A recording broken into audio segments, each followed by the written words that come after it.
Welcome to Volume 1, Episode 11 of G.A.S Attacks. In this installment, I take a look at the new Ibanez Genesis line release of the 540p3. This release has been the cause of great excitement in the Ibanez aficionado world. Of course, in the age of social media, the release has had its share of distractors as well. I have been a fan of the original 540ps for a long time. If you are interested in the history of this guitar line, I will post links in the description for the original 540p, 540p/HH, and the 540p2. It's almost like I have been on an unconscious hunt to have all the Ibanez models that Alex Skolnick from Testament had back in the day. I have the Proline 2660, the Maxxis MX2, and the 540p SH. All I need is the 540S HH to complete the set. At any rate, when it was leaked on the interwebs that Ibanez's Genesis line was coming out with a 540p3, I broke into my piggy bank to get one. I tried to get a yellow one from Rich at Ibanez Rules, but he was already sold out of the Desert Sun yellow ones. I got online and purchased one from Sweetwater. The specs of the guitar are as follows. It has a basswood body, a 5-piece maple walnut super wizard neck with bound rosewood fretboard with sharp tooth inlays. The width at the nut is 43 millimeters, the width at the 24th fret is 58, and its radius is 430 millimeters. Scale length is 25.5 inches. For electronics, it has a V8 humbucker in the bridge and an infinity neck single coil. It has a 5-way switch and a single volume. The tremolo is the original Edge tremolo. I have never had a guitar plucked before, so in the name of research for this channel, I had Sweetwater pluck the guitar. They also set up the guitar per my request, but more on that later. My initial response was that first, guitar finish looks awesome, no blemishes or anything. The guitar plays really well. There were some minor details missed in the inspection, and also the setup by Sweetwater wasn't really that great. With Sweetwater's 55-point inspection and the plex'd setup, you would think that they would notice that the volume knob is cockeyed. It rubs ever so slightly when being adjusted. Is that a huge issue? No. But with the extra care given for the plex'd setup, you think they would have caught it. Secondly, whoever set this up must not know how to set up an Edge tremolo. This is how the guitar came to me. Ouch! As I mentioned, the finish on this guitar is great.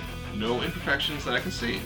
But the weird thing is on the side of the headstock, one of the walnut stripes is very wide on the edge of the headstock, even compared with the other one. End of the world? No, but it is a bit strange in my opinion. Lastly, the neck by the nut is a little distracting. The bump, for a lack of a better term, is for strength of the headstock, I assume, but it is a little annoying in the open position. All that aside, how does it sound with the stock pickups?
humbucker and the infinity neck single coil pickups get some hate, but honestly they're not that bad.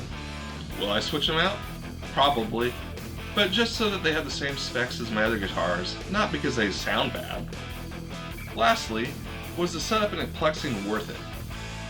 Well, besides the edge tremolo not being set up right, the action is way too low for my taste. My sales engineer and I talked about it, and action is a very subjective thing. When we discussed my playing style, I think he thought I liked it way lower than I do. Again, something like that is difficult to nail down over the phone, unless you have your desired action measurements written down. Hey, that's a good idea, which of course I do not. How about the Plex?